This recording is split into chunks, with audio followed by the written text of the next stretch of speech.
ಹೌದು ಹೌದು ಇದೆ ಎಲ್ಲ ಕಂಪ್ಲೇಂಟ್ ಆಗಿದೆ, FIR ಆಗಿದೆ ಅವ್ರ ಬಗ್ಗೆ. ಎಸ್ ಕೊಟ್ಟಿದ್ದೀನಿ ಸರ್. ನೆನ್ನೆ ಅಡ್ಮಿಟ್ ಆಗಿದೆ. ನನ್ನ ಹಸ್ಬೆಂಡ್ ಇನ್ನು ICU ಅಲ್ಲಿದ್ದಾರೆ. ಸೊ ನನ್ನ ಹಸ್ಬೆಂಡ್ ಅವರು ಆಲ್ರೆಡಿ ಹೊಡೆದಾಕ್ಬಿಟ್ಟಿದ್ರು. ಇವಾಗ ICU ಅಲ್ಲಿದ್ದಾರೆ ನನ್ನ ಹಸ್ಬೆಂಡು. ನಾವು ಹೋಗಬೇಕು ಸರ್. Is fine. ಅಂದರೆ ಲೈಕ್ ಉಸಿರಾಡಕ್ಕೆ ಸ್ವಲ್ಪ ಜಾಸ್ತಿ ಕಷ್ಟ ಆಗ್ತದೆ, ಅಂದರೆ ತುಂಬ ಜೋರಾಗಿ ಇದು ಮಾಡಿದ್ದಾರೆ ಅವರು. ಸೊ ಎಸ್ ಮನೆಯಲ್ಲಿ ಸರಿ ಹೋಗಬೇಕಾಗಿದ್ದಂತ ಜಗಳ, ಸಣ್ಣ ಪುಟ್ಟ ಜಗಳ ದೊಡ್ಡ ಮಟ್ಟಿಗೆ ಯಾಕೆ ಬಂತು ಅಂತ ಸರ್ ನಾನು ಒಂದು ಹೇಳ, ಮಧ್ಯದಲ್ಲೇ ಇರ್ಬೋದಾಗಿತ್ತು. ಒಂದು ಮನುಷ್ಯನ್ಗೆ ಹೊಡಿತೀನಿ ಬಡಿತೀನಿ ಹೆದರ್ಸಿದ್ರೆ ಹೆಂಗಾಗತ್ತೆ? ನಿಮ್ಮ ಮನೆಗಳಲ್ಲೂ ಹಿಂಗೆ ಆದ್ರೆ ಸುಮ್ಮನಿರ್ತೀರಾ? ಇಲ್ಲ ಅಲ್ಲ, ನಿಮ್ಮ ಅಕ್ಕ ತಂಗಿಗೂ ಹಿಂಗೆ ಆದ್ರೆ ಸುಮ್ಮನಿರ್ತೀರಾ? ಅಲ್ಲ ಇಲ್ಲ ಅದೆಲ್ಲ ನೀವು ಕ್ವೆಶ್ಚನ್ಸ್ ಕೇಳ್ತಾ ಇದ್ದೀರಾ 100% ಅಲ್ವಾ? ನೀವು ಹಾಗಿದ್ರೆ ಸುಮ್ಮನಿರಲ್ಲ. ಸೊ ಸರ್ ಇದು ಸಣ್ಣ ಜಗಳ ಅಲ್ಲ. ಚಾಕು ಚುಚ್ಚೋದು ನಿಮ್ಗೆ ಸಣ್ಣದ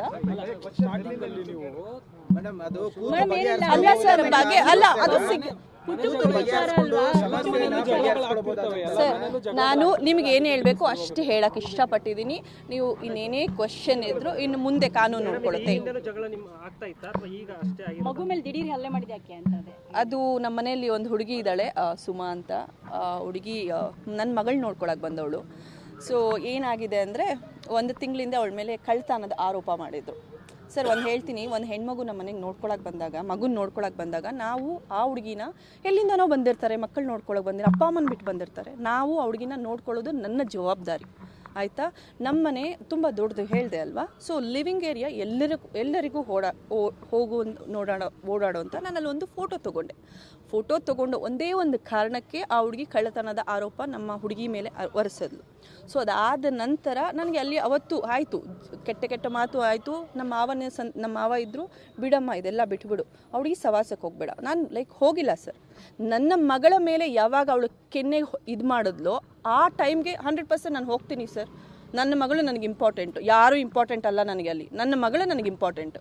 ಸೊ ಯಾರು ಏನಾದರೂ ಅಂದ್ಕೊಳ್ಳಿ ಸರ್, ಆಸ್ತಿ ಬಗ್ಗೆ ಮಾತಾಡಲಿ, 1000 ಜನ ಮಾತಾಡ್ಬೋದು ಸರ್. ನನಗೆ ಮೇನ್ ಇಂಪಾರ್ಟೆಂಟ್ ಆಗಿರೋದು ನಾನು ನನ್ನ ಗಂಡ, ನನ್ನ ಫ್ಯಾಮಿಲಿ. ಅವ್ರಿಗೆ ಗೊತ್ತಿದ್ರೆ ಸಾಕು. ನಾನು ಎಲ್ಲರನ್ನೂ ಮೆಚ್ಚೋ ಅವಶ್ಯಕತೆ ಇಲ್ಲ. Anyway, thank you so much. ಮಾಡ್ಲಿ ನಂಗೆ ಗೊತ್ತಿಲ್ಲಮ್ಮ, ನನಗೆ ಗೊತ್ತಿಲ್ಲಮ್ಮ, ಅದೆಲ್ಲ ಗೊತ್ತಿಲ್ಲಮ್ಮ. ಒಂದೇ ಮನೇಲಿ ಇದ್ದಾಗ ಮತ್ತೆ ಈಗ ನೀವು ಅಲ್ಲೇ ಹೋಗ್ಬೇಕು, ಈ ಗಲಾಟೆಗಳು ಹಿಂಗೆಲ್ಲ ಮುಂದುವರಿತಾ? ನನಗೆ ಆ ಥರ ಏನಿಲ್ಲ. ಒಂದೇ ಮನೇಲಿ ಇದ್ದೀವಿ ಆ ಥರ ಇಲ್ಲ. ಎಲ್ಲರದು ಡಿಫ್ರೆಂಟ್ ಇದೆ. ನಮ್ಮದು ತುಂಬ ದೊಡ್ಡ ಮನೆ, ಎಲ್ಲಿ ಬೇಕಾದ್ರೂ ಓಡಾಡ್ತಾ ಇರ್ಬೋದು. ಅದು ನಂಗೆ ಗೊತ್ತಿಲ್ಲ. ಅವ್ರವ್ರ ಪರಿಸ್ಥಿತಿ ಅದು. ಅವ್ರೇನು